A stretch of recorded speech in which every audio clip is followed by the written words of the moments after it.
அனைவருக்கும் வணக்கம். இன்றைய யோகா பகுதியில் வந்து நம்ம பார்க்கக்கூடியது வந்து வெரிகோஸ் வெயின்ஸ்குள்ள ஆசனங்கள்லாம் பார்த்துட்டு இருக்கோம். பகுதி 2. இதில் வந்து நம்ம நின்ற நிலை ஆசனங்கள்லாம் வந்து பார்க்க போகிறோம். வாங்க எப்படி பண்ணுறதுன்னு பார்க்கலாம். இல்லை முதல் ஆசனா தாடாசனா. 2 கால்களையும் நல்லா சேர்த்து வச்சுக்கோங்க. உடம்போட ஒட்டி கைகள் இப்படி வச்சுக்கோங்க. நல்லா முதுகு தண்டை நேராக வச்சுக்கோங்க. இப்போது கைகள் முன்னோக்கி நீட்டிட்டு கைகளை கோத்துக்கலாம். அப்படியே வந்து இப்படி திருப்ப போகிறோம். திருப்பிட்டு கையை மேல் நோக்கி தூக்க போகிறோம். கை வந்து காதை ஒட்டி இருக்கணும். இப்போ வந்து நம்ம குதிக்காலை வந்து இப்படி அப்படியே மேலே தூக்க போகிறோம். இதிலே இருக்கலாம். 2 3 4 5 6 7 8 9 10 தளர்த்திக்கலாம். அப்படியே வந்து கையை திருப்பிட்டு கொண்டு வந்துடுறோம். ஆழ்ந்த மூச்சு உள்ளே இழுத்து வெளியே விடலாம். இது வந்து தாடாசனா. நல்ல கால்களை வந்து நல்லா நேராக வச்சுட்டு பண்ணும் போது வந்து உங்களுக்கு அந்த பிளட் சர்க்குலேஷன் நல்லா போகும். இப்போ அடுத்தது ஆசனம் 2. அப்படியே நான் திரும்பிக்கிறேன். திரும்பிட்டேன்னா உங்களுக்கு நம்ம சைடு ஆங்கிள் தெரியும், அதுக்காக சொல்கிறேன். கைகள் மேல் நோக்கி தூக்கிக்கலாம். மூச்சு நல்லா உள்ள இழுத்துக்கோங்க. அப்படியே இப்படி கீழே வாங்க.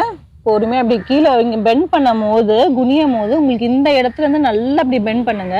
கைகள் நல்லா கீழே வரும். நெற்றி பகுதியை அந்த கால் கிட்ட வைங்க. வைக்க முடியலன்னா பரவாயில்ல, இப்படிதான் வருதுன்னா வச்சுக்கோங்க. கையும் வந்து இப்படி ஃபுல்லா கீழே வைக்க வரலன்னா இப்படிதான் வருதுங்கிற மாதிரி இருந்தா இப்படின்னு பண்ணுங்க. இதுல இருக்கலாம். 1 2 3 4 5 6 7 8 9 10 தள்ள எடுத்துக்கலாம்.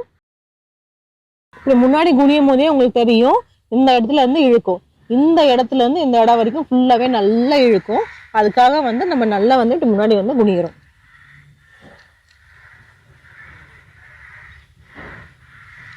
தளர்த்திக்கலாம். ஆழ்ந்த மூச்சு உள்ளே இழுத்து வெளியே விடலாம். அடுத்தது வந்து நம்ம படுத்த நிலையில வந்து பண்ணிடலாம். உட்காந்துக்கலாம். அப்படியே பின்னாடி படுத்துடலாம். இப்போ கால்களை வந்து மடக்கிக்கோங்க. 2 காலுமே வந்து மடக்கிக்கலாம். மடக்கிட்டு உங்களோட இந்த இடத்த வந்து நல்லா அப்படி கீழே இப்படி வைங்க.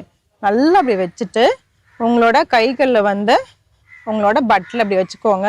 2 காலும் வந்து 90 டிகிரிக்கு இப்படி தூக்குங்க. தூக்கிட்டு இந்த கை நல்லா கீழே வச்சு அழுத்திட்டு ஒரு ஜர்க் கொடுத்தீங்கன்னா இப்படி வந்துடும். கால் மேல் நோக்கி இப்படி தூக்க போகிறோம். இதில் இருக்கலாம். 1 2 3 4 5 6 7 8 9 10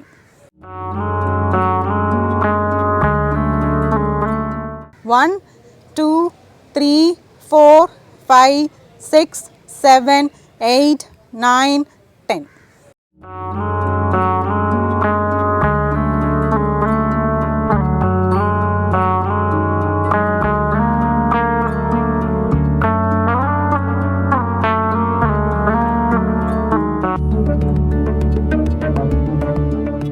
ஆழ்ந்த மூச்சை உள்ளே இழுத்து வெளியே விடலாம். இப்போ இதுக்கு மாற்று ஆசனம் வந்து பார்த்துடலாம். மாற்று ஆசனம் வந்து மச்சி ஆசனம், அதாவது ஃபிஷ் போஸ். கண்டிப்பாக வந்து இந்த மாற்று ஆசனம் செய்யணும். அப்படி இல்லைன்னா முதுகு வந்து வலிக்க ஆரம்பிச்சிடும். ஒன்று கால்கள் வந்து நேராக வச்சுக்கலாம். அப்படி இல்லைன்னா பத்மாசனா போட்டுக்கலாம். கால் நேராக வச்சு பண்ணுறேன். இப்போ கைகள் வந்து நோக்கி இப்படி வச்சுட்டு உங்களோட உச்சம் தலையை இப்படி கீழே வைக்கணும். வச்சுட்டு உங்கள் மார்பு பகுதி நல்லா விரியணும். அதுக்காக நம்ம இப்படி பண்ணுறோம். கைகள் வந்து இந்த தொடை மேலே இப்படி வைக்கணும். 1 2 3 4 5 6 7 8 9 10 தளர்த்திக்கலாம். ஆழ்ந்த மூச்சு உள்ளே இழுத்து வெளியே விடலாம். நம்ம நின்ற நிலை ஆசனங்கள் பார்த்தோம். தாடாசனா பார்த்தோம். கால்கள் வந்து நீங்கள் எவ்வளோக்கு நீங்கள் நேராக வச்சுட்டு பண்ணுறீங்களோ அந்த அளவுக்கு வந்து உங்களுக்கு கால்களுக்கு வந்து ரொம்பவே நல்லது. இந்த வெரிகோஸ் வெயின்ஸில் வந்து நம்ம சொல்லியிருக்கோம் ஏற்கனவே வந்து அந்த பிளட் சர்க்குலேஷன் சரியாக போகாதனால, தடைப்பட்டு இருக்கிறதுனால, அடைச்சிருக்கிறதுனால அது சுருண்டுக்குது. அது பிளட் சர்க்குலேஷன் நம்ம கரெக்டாக ஃப்ளோ கரெக்டாக பண்ணிட்டோம்னா உங்களுக்கு வந்து நல்லாவே அந்த ப்ராப்ளம் வந்து உங்களுக்கு க்யூர் ஆகிடும். தாடாசனா பண்ணணும். அதுக்கு அப்புறமேட்டு பார்த்தீங்கன்னா உத்தான பாதாசனம் பண்ணணும். அதாவது ஃபார்வர்ட் பெண்ட் முடிஞ்சிச்சு அப்படியே ஃபார்வர்ட் பெண்டில் பண்ண போகிறோம். அது இந்த மாதிரி பண்ணும் போது உங்களுக்கு கைகள் முழுமையாக கீழே வரலை அப்படிங்கிற பட்சத்தில் பார்த்தீங்கன்னா நீங்கள் வந்து வால் சப்போர்ட்டை வந்து நீங்கள் எடுத்துக்கலாம். இதுதான் வால்னா நீங்கள் வந்து கொஞ்சம் முன்னாடி இவ்வளோ கிட்டே போய் நின்றுட்டு அப்படியே வந்து கொஞ்சம் சைட்லேக்காக போயிட்டு நல்லா இப்படி குனிஞ்சிருங்க. இதுதான் வந்து உங்கள் முதுகுன்னு வச்சுக்கோங்க. இது வந்து உங்கள் வால். நல்லா இப்படி முதுகு நல்லா மேல் முதுகு வந்து அதில் பட்டுற மாதிரி வச்சுட்டு அதுக்கப்புறம் வச்சிங்கன்னா கைகள் வந்து நல்லா கீழே வரும். இது இந்த மாதிரி பண்ணும்போது பார்த்தீங்கன்னா ஸ்பைன் வந்து நல்லாவே எக்ஸ்டெண்டும் ஆகும். அது இல்லாமல் உங்களுக்கு கால்களும் வந்து நல்லாவே வந்து ஸ்ட்ரெச் கிடைக்கும். ஸ்ட்ரெச் கிடைக்க வந்து உங்களுக்கு பிளட் சர்க்குலேஷன்ஸ் வந்து உங்களுக்கு அதிகமாக போகும். அதுக்கப்புறம் படுத்ததில் வந்து நம்ம விபரீத கரணி பார்த்தோம். அதுக்கப்புறமேட்டு சர்வாங்காசனா பார்த்தோம். எல்லாமே கால் நம்ம நீட்டிட்டு பண்ணுற மாதிரி நம்ம பார்த்தோம். நின்ற நிலையில் பார்க்குறோம், படுத்த நிலையை வந்து படுத்துக்கோம்.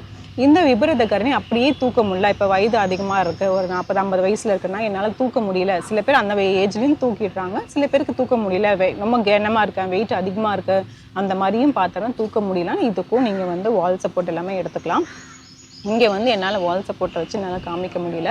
நீங்கள் வந்து பார்க்கும்போது பார்த்தீங்கன்னா சர்வாங்காசனாலாம் பண்ணோம்னா இதுதான் வால்னா அப்படி படுத்துக்கோங்க. கீழே படுத்துட்டு காலை வந்து மடக்கி இதில் வச்சுக்கோங்க. அப்படியே வந்து உங்களுக்கு தூக்கலாம். இந்த மாதிரி வந்து நம்மளாம் வந்து இந்த சப்போர்ட்டோடு எடுத்து கொஞ்சம் பண்ணிவிட்டு அதுக்கப்புறம் தனியாகவும் பண்ணுற மாதிரியும் பண்ணலாம். அதுக்குமே வந்து நல்லா பலன் தான் இருக்குது. உங்களுக்கு பயமாக இருக்குது, தனியாக பண்ணும்போது பயமாக இருக்குது, நம்ம கால் கீழே விழுந்துருமோ இல்லை தூக்க முடியலையோங்கிற மாதிரி பிரச்சனை இருக்கும்போது நீங்கள் இந்த சப்போர்ட்டெல்லாம் வந்து நீங்கள் எடுத்து தாராளமாக எடுத்துகிட்டு செய்யலாம். இதை வந்து நிறைய டைம் வந்து முயற்சி செஞ்சுட்டே இருக்கணும். இது கூட பார்த்திங்கன்னா நம்ம வெறும் ஆசனங்களை மட்டும் இல்லாமல் கூட வந்து நம்ம டயட்டும் சேர்த்து வந்து அதிகமாக எடுத்துக்கணும். நம்ம விட்டமின் B6, 12, அதுக்கப்புறமேட்டு விட்டமின் C, இந்த ஃபைபர் உள்ளது இதெல்லாம் வந்து நம்ம சாப்பாடில் நம்ம நிறைய சேர்த்துட்டோன்னா சாப்பாடு ப்ளஸ் இந்த ஆசனங்கள் எல்லாமே வந்து நம்ம செஞ்சிட்டோம்னா நல்லாவே உங்களுக்கு பலன் கிடைக்கும். இப்போ நம்ம வாழ்க்கையில் வந்து பார்த்திங்கன்னா நம்ம நல்ல மகிழ்ச்சியும் ஆரோக்கியமாக இருக்கிறதுக்கு தான் வந்து நம்ம பார்க்கணும். தவிர நம்ம மருந்துக்கும் மாத்திரைக்கு பின்னாடி வந்து நம்ம ஓட தேவையில்லை. அதுலேயும் நம்ம வாழ்க்கைக்கு பாதி இது போயிடும். அதனால் அதை ப்ரிவென்ஷன் பண்ணுறதுக்காக இந்த ஆசனங்கள்லாம் வந்து முன்கூட்டியே பண்ணிடலாம். அப்படி இல்லைன்னா வந்துச்சுனாலும் ஆரம்ப ஸ்டேஜில் இருக்கனாலும் இந்த மாதிரி பண்ணிட்டிங்கன்னா உங்களுக்கு வந்து நல்லாவே வந்து க்யூர் ஆகும். இந்த ஆசனங்களை முயற்சி செஞ்சு பாருங்கள். மீண்டும் அடுத்த பகுதியில் சந்திக்கலாம். நன்றி, வணக்கம்.